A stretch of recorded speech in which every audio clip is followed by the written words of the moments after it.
Watching the KOAM Morning News on Fox 14. Today, Missouri senators approve a $46 billion state budget. Sporadic rainfall so far for our Thursday morning, but we're paying attention to what's developing down here to the southwest.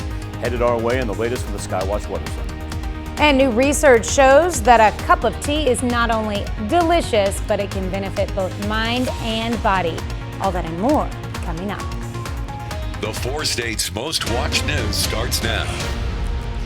Thanks for joining us for the KOAM Morning News on Fox 14. I'm Tanya Bach. Authorities say a body is found after a tip leads them to a well in Newton County, Missouri. The property on Crane Drive is in an area southeast of Seneca. Officials began digging there on Tuesday. Sheriff Jennings would not speculate the body's identity, but believes it is a male and a victim of a recent crime.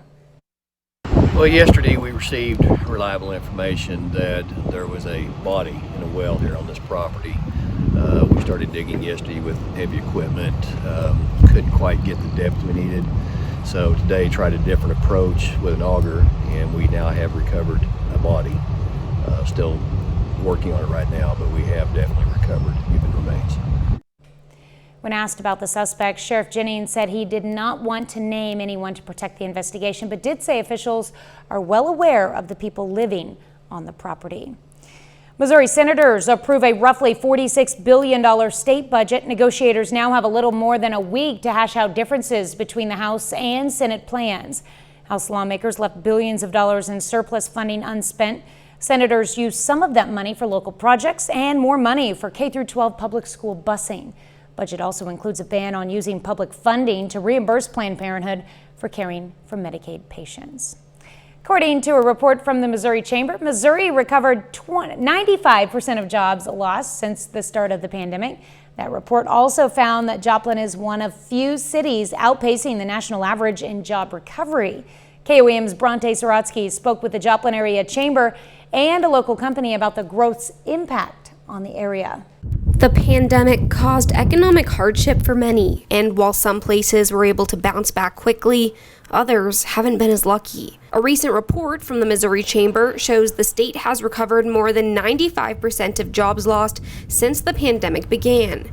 And one of the cities leading that recovery is Joplin. We have seen tremendous growth in our area and have fully recovered from the pandemic and are back up to our pre-pandemic numbers, and are excited to be the community that's leading the state. According to the Joplin Area Chamber, the unemployment rate is 2.35%. We have a pretty low unemployment rate, but we're seeing expansion with existing industry and interest as far as from outside areas wanting to expand their businesses in the Joplin market. Red Collar Pet Foods is looking to bring down that unemployment rate even more, and they're doing so with the help of the Joplin Humane Society. We are shooting to fill 45 positions between our Joplin site and also our Miami, Oklahoma site, ranging from entry-level production positions, all the way up to skilled labor positions. So for every offer of employment that we have, we will be sponsoring an adoption here at the Joplin Humane Society. That sponsorship, while acting as a hiring incentive, will then help a pet get adopted. We have had an issue with getting pets out, getting pets adopted,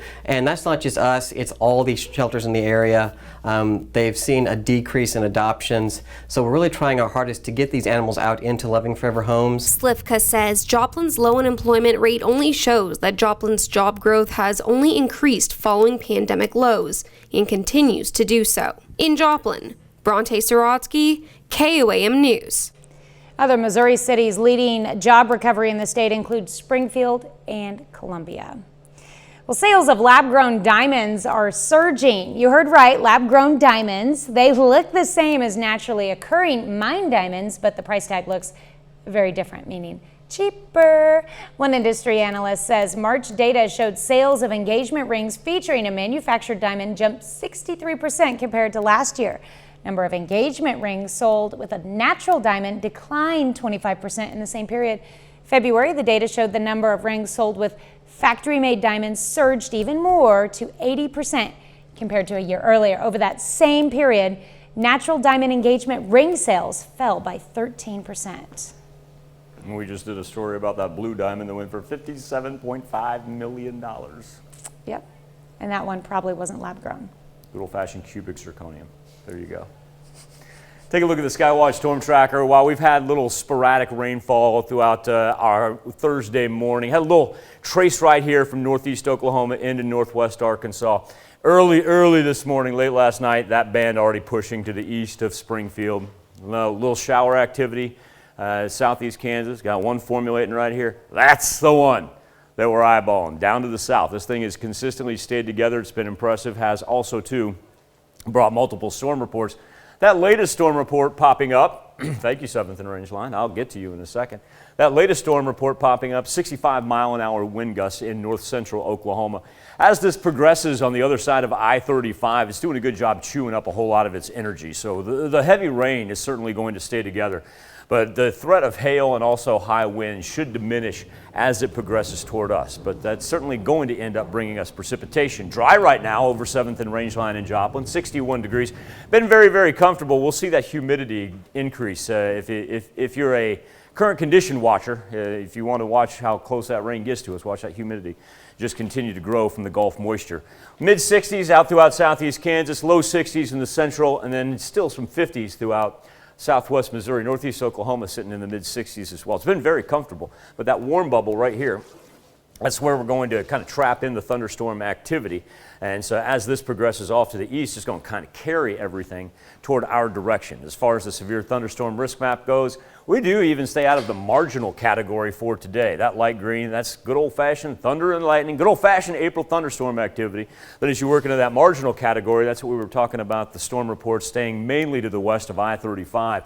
Where that thing was dropping hail right along the state line. Then we had the high winds, so hopefully we can chew up that energy and not carry so much of it our way. Now, this is for this morning into tonight. It's going to be a little bit of a different tune for tonight into tomorrow morning because we will increase that severe threat with a very powerful cell that wants to work its way through in the overnight and early Friday morning hours. Sporadic rainfall today. High is going to be very comfortable. We'll go low to mid 70s.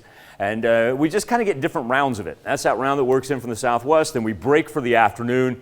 More so shower activity, break for the evening and nighttime. Then we get ready for early Friday because that thing right there, it's going to be some heavy, heavy rain. And that is also, too, going to bring us the threat of hail and high winds. And that's going to last really until about the afternoon hours. It's going to be warm, though, on the backside of it. You'll notice, too, on the 7-day forecast that it's rain almost alternating every other day to close down April and then beginning to open up May. No cold front associated with it, so that's not too bad. But really, if we're going to go 1.25 to 1.5 inches here by the time we're done with that, throw in another 3/4 inches. And then raining all the way for the first week of May, flooding going to be that main concern, especially in that quadrant between I-49 and I-44 down there in southwest Missouri. Coming up next on the KOAM Morning News on Fox 14, and a pair of exclusive interviews in the KOAM studios. And of course, one of them, if it's Thursday, we've got Chef Anthony Fisher headed our way. And later in our second half hour, we're going to find out about an upcoming music festival on its way to the 4 states, first of its kind. An inaugural event, if you will, as you're watching the KOAM Morning News on Fox 14. Welcome back. Joining me this morning for our Chef Anthony cooking segment, we have 2 high school seniors at PHS. We have Kayla and Kirsten, of course, Chef Anthony. Earlier this morning, we started making marshmallows. I'm super excited. I've heard so many good things about these from parents of students in your class who've had them bring them home and tried them, to the students themselves. Everybody loves your marshmallows. Oh, these are wonderful. They're super simple to do, and you can make them taste however you want. They're great to bring back memories from childhood and a great activity to do with the kids at home. Okay. So we'll turn it right over to Kirsten. She's going to take us away and get this all started. Okay, let's just first of all recap what we did in the first segment to get them going. Okay, so we started off with our list of ingredients, then we put everything, we had 2 separate bowls going, one with the gelatin and one with the sugar mixture. But then you had to mix them together. So how, at that point, like where would you put the flavoring in? Well, with the flavoring, as it's mixing, once your mixture together turns like a nice white fluffy color, then that's when you just kind of slowly pour in whatever flavoring you want. Okay. Okay, I knew that was one thing we didn't cover before because we hadn't got to that point with it. Okay, so then once they got the pot was cool that it was mixing in the mixing pot, then it was ready to spread out. So we spread that out on the pan, and it's been sitting for about an hour. Okay. All right, so here we are. Okay, so then our next step is we're going to cure the marshmallows in some powdered sugar. In order to do that, we're going to have to cut it. Okay. But before we cut it, you want to be sure that you put powdered sugar on your cutting board as well as your hands, because they're very sticky and they will stick to your hands and that can mess them up. Okay. So just make sure you get it all over. Little extra sweetness doesn't hurt anything, right? Yep. Yeah. Then you're just going to lift up the saran wrap right here. Pick it up. Oh yeah, and we greased the You pull that off for me? saran wrap sheet too, so kept it from sticking. Oh, giant marshmallow. Just plop it right there. That's yeah. awesome. Very nice. All right, and then it'll also stick to your knife, so you want to make sure that you get some pan spray and just spray that off. Okay.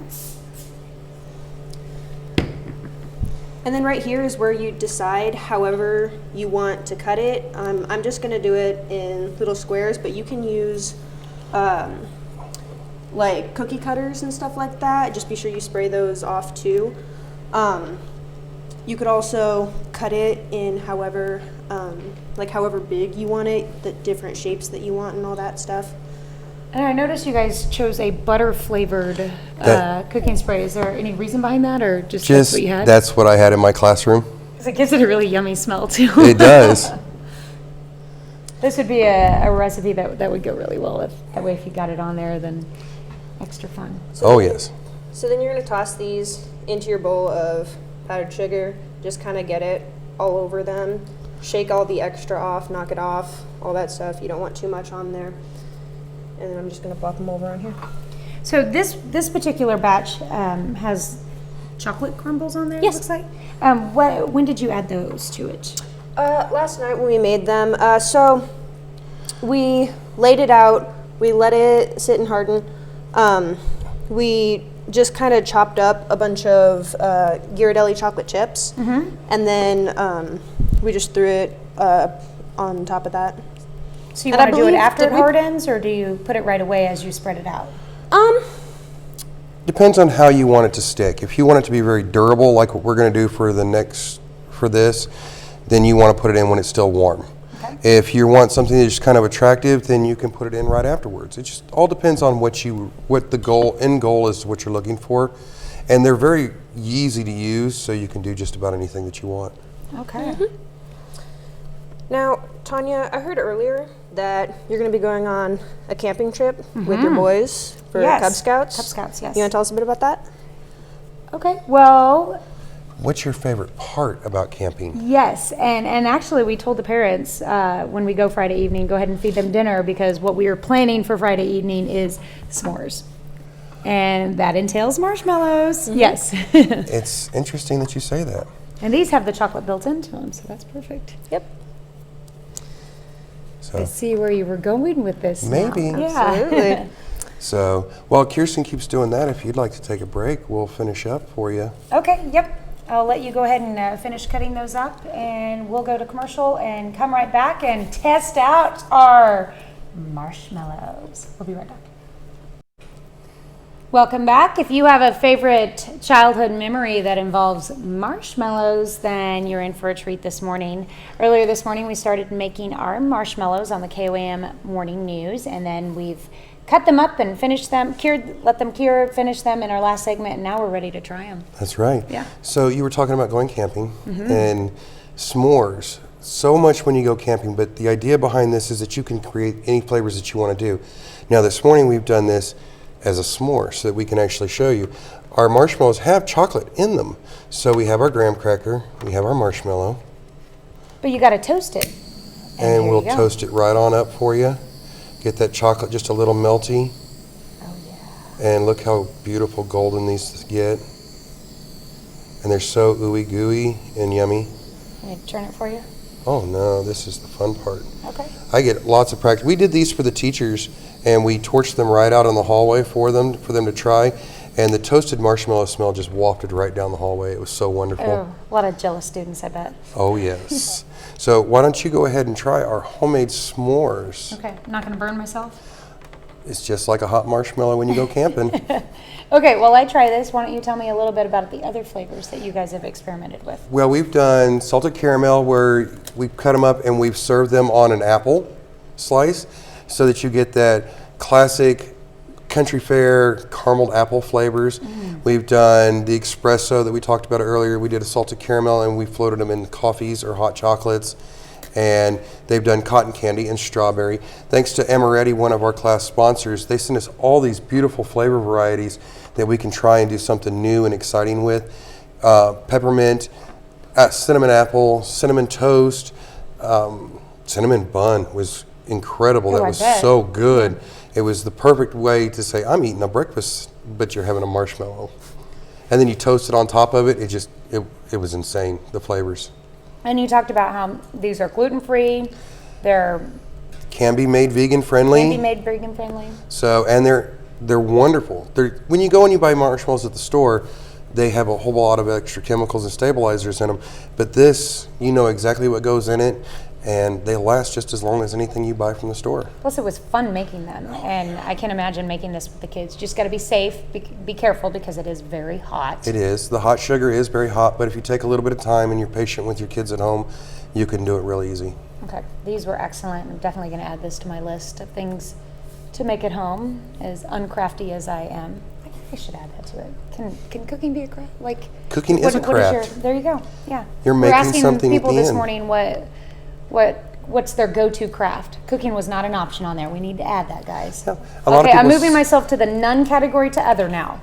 There we go. Yes. And crafting is a great thing. I mean, the great cathedrals of Europe were built by craftsmen. Cooking to me is a craft. It is. Some people say, well, it's art. To me, it's just a craft. There you go. All right, so what do you have planned for us next week? Next week is Cinco de Mayo. Oh, yeah. Street tacos. Awesome. But nothing predictable. That's right, nothing predictable. Sorry, we're going to run off of that for a while. Oh, yes, we are. Okay, well, thank you guys so much for coming in this morning. I really appreciate it. Did an excellent job, both of you. And I wish you best. I know this is your senior year and going to have to say goodbye soon. I know, I'm heartbroken. I see when graduation comes and I lose all my seniors. But I'm excited because I get new freshmen next year. Yep, new ones to mold and create new food with. Yep. New ideas. All right, well, hopefully you can take some of the skills you've learned into your future, whether you go into a food service industry or not. You can use it as a hobby and at home. That's right. He'll miss me. Always. I miss all my students when they leave, but I do keep track. That's good. That's very good. All right, we will be right back. Adults with asthma may be more likely to become obese later in life. It's an international study of nearly 9,000 patients that found the highest risk linked to people with non-allergic asthma, to people who've had the disease for a longer time, and to those who are under treatment with corticosteroids. Living in areas with more greenery may improve your brain health, and possibly help protect against dementia later in life. This study comes from Boston University. Looked at the way increasing green spaces in residential areas affect middle-aged women. Results showed improvements in processing speed and attention, as well as overall cognitive function. And a cup of tea could have benefits for both mind and body. At a meeting of nutrition scientists from around the world, researchers say teas, whether it be black, green, or white and oolong, can contribute significantly to public health. Evidence showing tea's natural occurring compounds may protect against dementia, and researchers saying higher consumption may reduce the risk of some cancers, as well as heart disease and diabetes. As we take a look at our 7-day forecast, you'll notice rain every other day as we close out April and open up the month of May. Now let's get to the Skywatch Storm Tracker, because to give you an idea of what we've got down to the southwest that we're looking at. We're starting to see a little bit of precipitation creep in right along the Kansas-Oklahoma state line out to the west. And then we've got a little bit picking up in northwest Arkansas. But the big one still is down here. It has now made its way to the east side of I-35, presently just moving through Stillwater and doing a good job taking the old I-44 route. I got the lightning involved with that as well. And we've got some storm reports associated with it. Look at that icon up there by Enid. Threw down a 60-mile-an-hour wind gust in Garfield County. Now, ultimately, this thing is chewing up a whole lot of energy. So as it continues to move toward us throughout the course of our morning, we will have that threat of high winds and some hail diminish. But still, it's going to pack thunder and lightning, especially down to the south. As far as what we're looking at 7th and Rangeline right now, yeah, the sky's getting a little darker out there, it looks like. 61 degrees, wind coming in from the south at 13 miles per hour. Temperatures have been very, very pleasant so far. Even out on the far eastern edge of southwest Missouri, where we had the low to mid 50s earlier, now nice little rebound, 57 in Monette and 56 in Cassville. Neodesha and Sedan have just been hovering in the mid 60s. It's been absolutely delightful. A little bit of a drop in Miami. That's now down to 61 degrees. As far as what we're looking at on the national perspective, we're kind of in the midst of it. You see another one that's up in Iowa. But those will kind of be the two that we keep our eyeballs on from a national perspective. And of course, we'll track what's down to our southwest when we return right after this. The 4 states' most watched news starts now. Welcome back to the KOAM Morning News on Fox 14. It's currently 7:30. Let's take a look at today's top stories. A local business is showing its support for the Joplin Police Department. As you know, last month, 3 officers were shot and 2 of them died from their injuries. And now Old Chicago in Joplin is donating 20% of its sales to the Joplin Fraternal Order of Police to benefit the families of the fallen officers. We cannot be in business, we cannot feel safe, we can't feel that we are part of the community. We are a big family here in Joplin, and we just want to be able to support, especially when they lay their lives down for us. Old Chicago will continue this event through today. On Wednesday, Fletcher Auto Group in Joplin made a big donation to a local charity. The company donated more than $18,000 to the Ronald McDonald House. They had a relationship for more than 8 years now, and the funds will help continue the charity's mission to support families in need. It really speaks to the commitment of our community and the people in it and our region as to how they feel about Ronald McDonald House of the 4 states. And it's reassuring that our charity and its programs will continue. Fletcher Auto Group has now donated more than $100,000 to Ronald McDonald House over those 8 years. Students at McDonald County Schools have a new, more private option for getting help with mental health concerns. The Ozark Center donated privacy pods to the school district. The pods are 4-foot by 7-foot glass booths with electrical outlets, air circulators, and dimmable lighting. They also have sound dampening features. Students can use them with counselors to talk in a more private setting or use them alone to decompress. Officials say students appreciate that they don't look like a therapy office. I think the best thing that's happening from my perspective in this environment is you can come here even if you're not getting therapy. So if you come through the door, it doesn't mean that you have some significant mental health concern. It means that you just need a break, and don't we all need a break from time to time, right? It's a place for wellness. 2 of the pods have been installed at McDonald County High School. New York's Brooklyn Public Library launches a new program to stand up against censorship. It's called the Books Unbanned Initiative. Young readers ages 13 to 21 can get a free library card to access a catalog of digital content. The collection has 350,000 ebooks, 200,000 audiobooks, and more than 100 databases. It includes books that may have been banned, like The Black Flamingo, Tomboy, The Bluest Eye, and The 1619 Project. There's been a growing effort across the country to challenge books at schools and libraries. According to a PEN America analysis, more than 1,500 books have been banned across the U.S. between July of 2021 and March of 2022. To Kill a Mockingbird. Everybody's afraid. This happened in Seattle. Not but a month ago. Yeah, I don't want to say it's the entire Seattle school district, but I was reading school district in the Seattle area has just banned To Kill a Mockingbird. Live look over 7th and Rangeline. The sky is darkening, especially when we turn our attention down to the south. We haven't seen a whole lot of rain. It's been rather sporadic, a little bit moving right along the Kansas-Oklahoma state line, now moving as well from northwest Arkansas into portions of Berry County. Remember that quadrant right there, the 49-44 quadrant is where we had massive flooding problems last week, and now we're going to pick up more rain there. Also, too, of note, we've got a good one down here to the southwest, moving our direction now squarely over Stillwater. Has lost a little bit of its punch, at least wind and hail-wise, since it got east of I-35. It has not slowed down with the intensity of the rain, nor the lightning as well. Temperatures very, very pleasant and stagnant. We really haven't seen much of a bump nor a drop, even with the system that's approaching, and not much of a rise even since we hit sunrise. As far as what we're looking at in the Midwest, two little pockets of thunderstorms that are packing punches right now. That's the one, of course, that we're keeping our eyes on. Then we've got one up in northeastern Iowa that's about to make its way into Wisconsin. Kind of mirrors the warm bubble that you have right there that works its way through the upper plains. And so that's that instability giving us that morning thunderstorm activity. Highs in the 70s today. Rain's going to kind of come and go. And so here we go. That's a band down to the south. We've got another one up to the north. Central portion doesn't look like it's going to pick up a ton of rain today. That'll change by tomorrow. And then as everything moves off to the east, back into the 70s, sporadic rainfall for the evening and nighttime hours. And then we get ready for Friday because we got a good one that originates out in central Kansas. Very heavy rain. This one's got the potential for the most wind and hail as far as what we're going to see compared to the one that's down to the southwest right now. And that thing's going to easily throw down inch, inch and a half, even 2 inches of isolated pockets of rainfall before it departs. Then on the 7-day forecast, we just kind of alternate our days. Every other day, we got some rain popping up to close down April and open up May. Back with more KOAM Morning News on Fox 14 right after this. We take this time to honor this morning's four-state hero. Staff Sergeant Lewis McDonald served in the United States Air Force from 1943 to 1945 in Western Pacific and in Guam, a tail gunner on a B-29. During his service, he earned the Distinguished Cross and Air Medal, along with several other medals. A native of Joplin, we salute you, this morning's four-state hero, Staff Sergeant Lewis McDonald.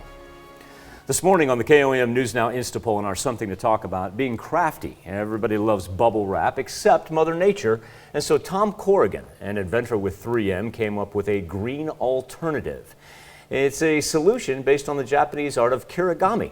And kirigami different than origami in that it is folded and cut. With the inspiration, Tom invited what he calls cushion lock, a green alternative. Our question for you this morning, what's your craft go-to? Right now we've got 36% chiming in with the other, and a little bit of a breakdown. 5% say pottery, 8% say painting, 21% say cooking, apropos, since that's what we were just talking about, and an addendum to the craft go-to when we were talking to Chef Anthony. And 30% of you, maybe yard work, I don't know. A Massachusetts family was awarded nearly $5 million after golf balls cost thousands of dollars to their home. Families lived in Kingston since 2017, and since then, their attorney says, nearly 700 golf balls have landed on their property. Danae Bucci with the story. They're really not even safe in their own house as long as this continued. Hundreds of golf balls raining down on this Kingston home, causing thousands of dollars in damage. There's 26 windows that need to be replaced. The entire siding of the home has to be replaced. The Tenzar family has lived here since 2017.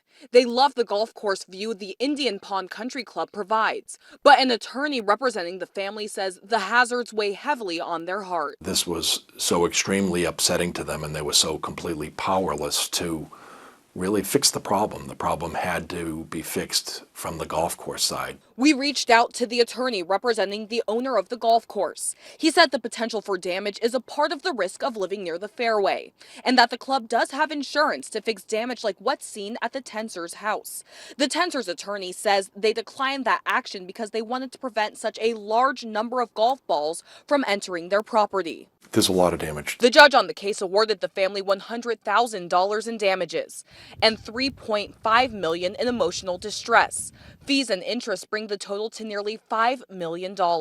When asked why the family didn't just sell the house, the attorney said, It would be impossible to sell the house with that type of situation. The problem had to be solved. The owner of the golf course does plan to appeal this decision. In the meantime, they've changed the hole the Tenzar family lives upon as they work to find a positioning that will not lead to as many golf balls hitting their home. We'll be back with more consumer news right after this. Budweiser employees in the United Kingdom are threatening to go on strike, which could lead to a summer beer shortage. Workers for the King of Beers, no relation to the British royal family, say their proposed compensation package represents a pay cut. According to the Beer Brewers Union, the proposed 3% pay hike falls short, with inflation topping 9% in the UK. For the first time, union members at Budweiser's Salisbury site have voted for an industrial action, first step to a potential strike. The factory produces more than just Bud. It also makes popular brews like Stella Artois, Beck's, Boddington's, and Export Pale Ale. British arm of the Anheuser-Busch InBev says it plans to minimize any beer shortages. Ford just reported a $3.1 billion loss, and some industry analysts point to electric truck maker Rivian as the reason. Hopes were high for Rivian after it went public in November, but its stock has been sliding steadily since then. The slide impacted Ford because Ford, along with Amazon, was an early backer of Rivian, investing $500 million in the startup in 2019. That was when the two companies announced plans to develop electric trucks together. Those plans never panned out, but Ford kept its Rivian investment in place.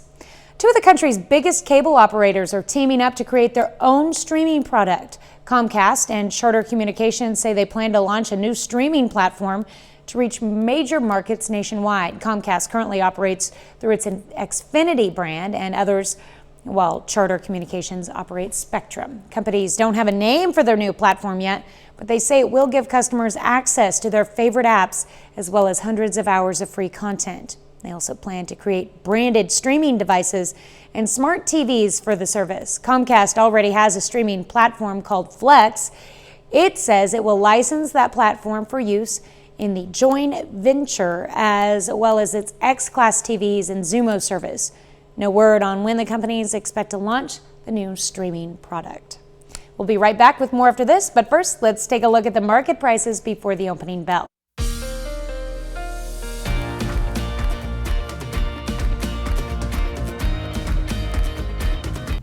Welcome back to the KOAM Morning News. We've got a special guest in the studio, actually from the 4 states. Now, he's here representing something a little bit different, but Nick Nolan from Social House Entertainment. Nick, I want to thank you for your time. Those of you may be familiar with not only Nick, but perhaps his family as well, as he is a native of Chanute, Kansas. That's right. And here to bring us some exciting news that is actually going to be broken by you guys. Right. Just here in a couple hours or so.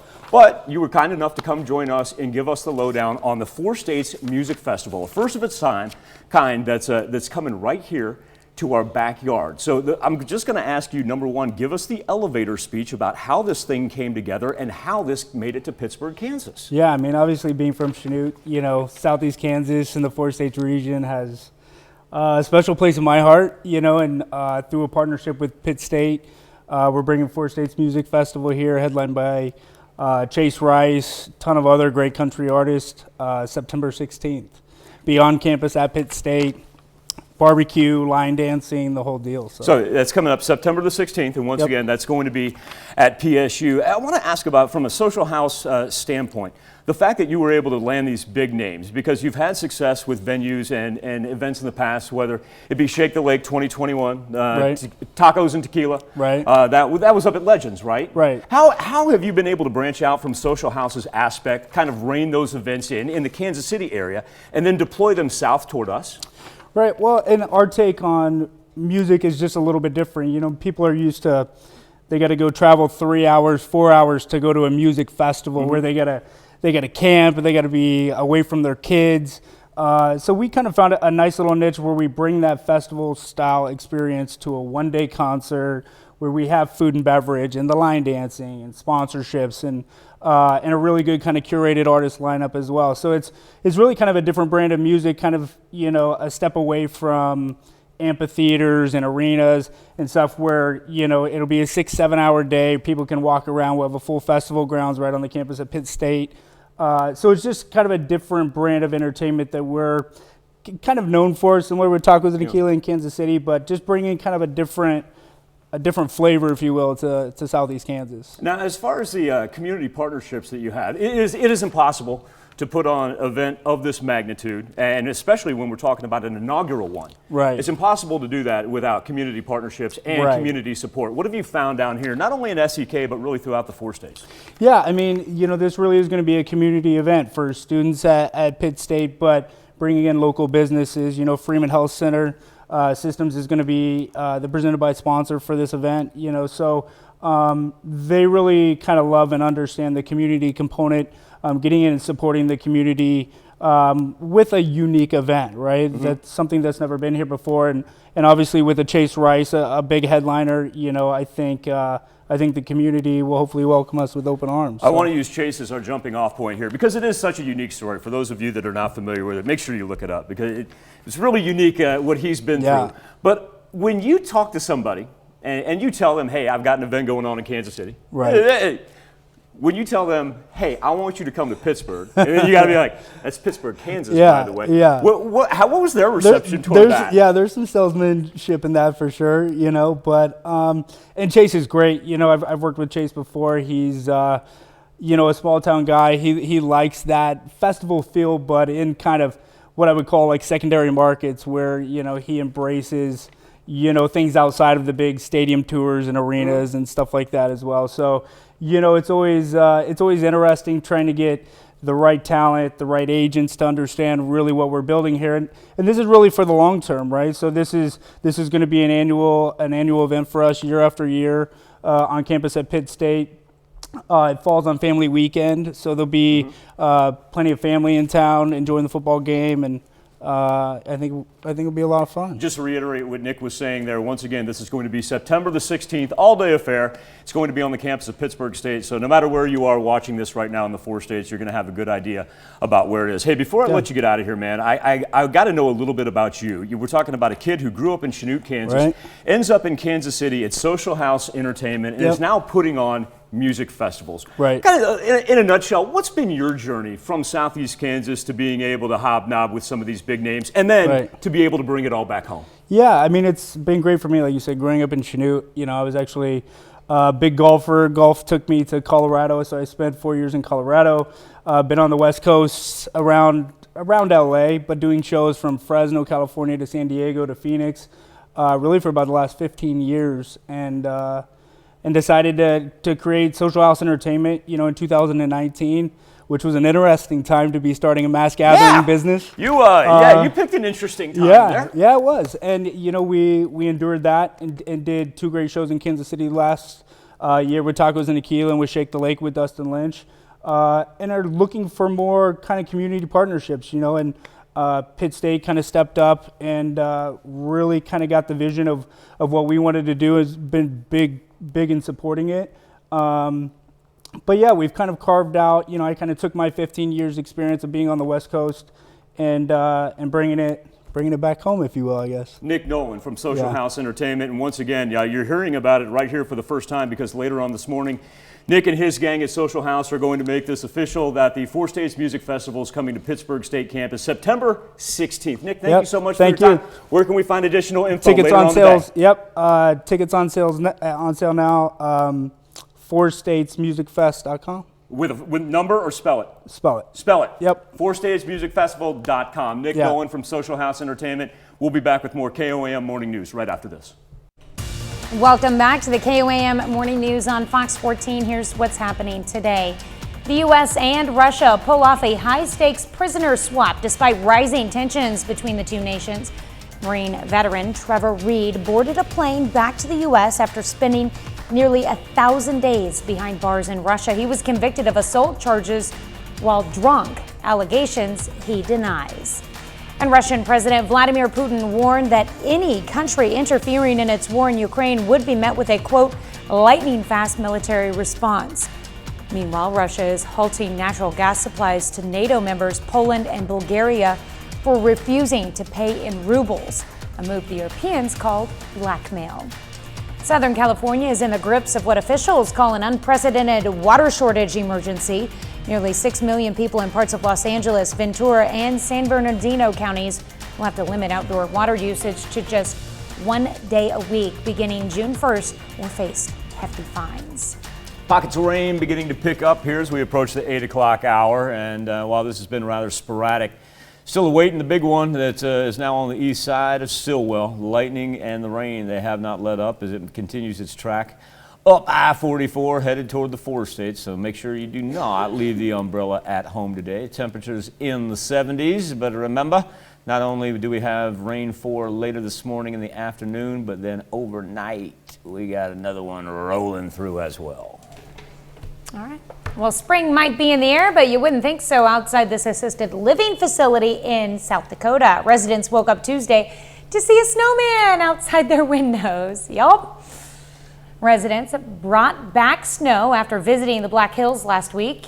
One of them, and then his daughter had some fun putting this guy together, though he will melt quickly, I'm sure.